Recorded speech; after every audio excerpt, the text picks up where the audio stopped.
نیچے جتنے بال آئیں گے ہر ایک بال کے بدلے موسیٰ کو 1 سال مزید عمر دی جاتی ہے۔ اگر موسیٰ علیہ السلام کے ہاتھ کے نیچے 500 بال آتے ہیں تو 500 سال عمر میں زیادہ کر دی جائے گی۔ اگر موسیٰ علیہ السلام کے ہاتھ کے نیچے 1000 بال آئیں گے تو موسیٰ علیہ السلام کو 1000 اور عمر دی جائے گی۔ موسیٰ علیہ السلام کہنے لگے میرے پروردگار 1000 جینے کے بعد کیا ہوگا، 500 سال جینے کے بعد کیا ہوگا؟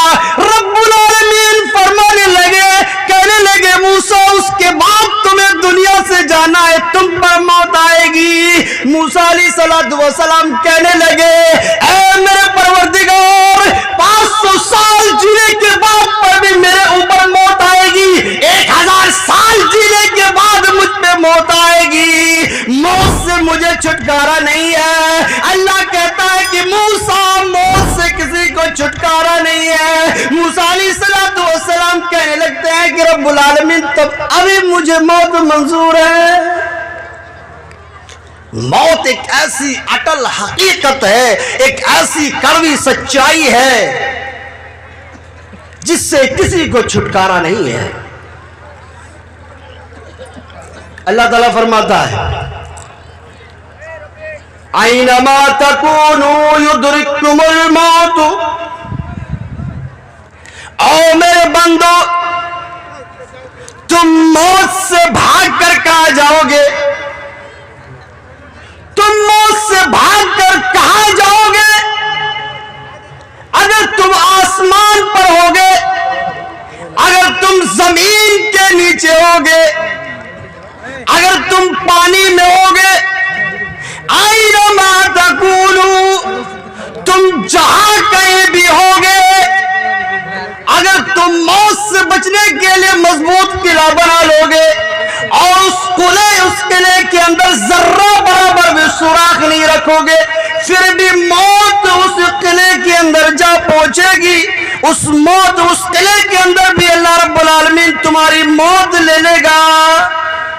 قل ان الموت الذي تفرون منه فانه ملاقيكم، تم موت سے بچنے کے لیے کہیں بھی چلے جاؤ، تم ہندوستان چھوڑ کر پاکستان چلے جاؤ موت تمہیں وہاں آئے گی، تم پاکستان چھوڑ کر امریکہ چلے جاؤ موت وہاں بھی آئے گی، تم امریکہ چھوڑ کر نیپال آ جاؤ موت تمہارے پیچھے نیپال چلی جائے گی، تم نیپال چھوڑ کر کسی دوسرے دیش میں چلے جاؤ موت وہاں تک تمہارا پیچھا کرے گی اور تمہیں پکڑ لے گی، تم موت سے بچ نہیں سکتے ہو۔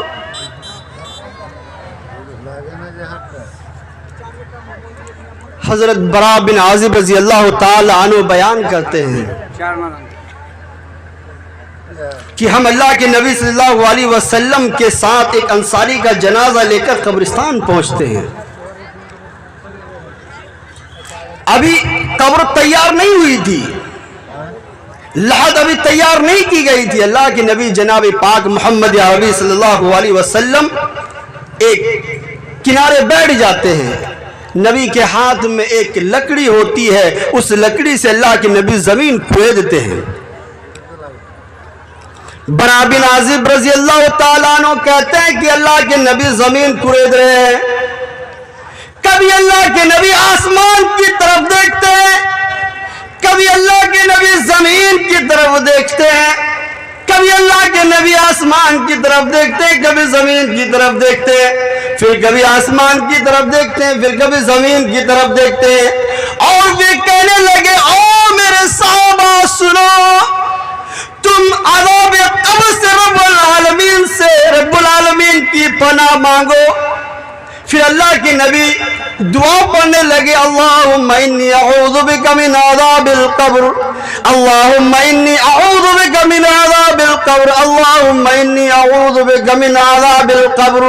پھر اللہ کے نبی جناب پاک محمد عربی صلی اللہ علیہ وسلم فرمانے لگے او میرے صحابہ سنو، آج میں تمہارے سامنے ایک مومن کے مرنے کا واقعہ اور ایک کافر کے مرنے کا واقعہ بیان کرتا ہوں میرے صحابہ سنو۔ صحابہ کرام اس طریقے سے بیٹھ جاتے ہیں، اس طریقے سے مجمع میں بیٹھ جاتے ہیں جیسے صحابہ کرام کے سروں پر پرندے بیٹھے ہو۔ اللہ کے نبی کہتے ہیں کہ او میرے صحابہ سنو، جب ایک مومن، جب ایک نیک اور صالح آدمی کے مرنے کا وقت قریب آتا ہے تو آسمان سے فرشتے اترتے ہیں، ان کے چہرے سفید ہوتے ہیں، ان کے پاس جنت کا کفن ہوتا ہے، ان کے پاس جنت کی خوشبو ہوتی ہے۔ پھر ملک الموت آتے ہیں اور ملک الموت آ کر اس نیک اور اس صالح آدمی کے سرانے پر بیٹھ جاتے ہیں۔ بیٹھ کر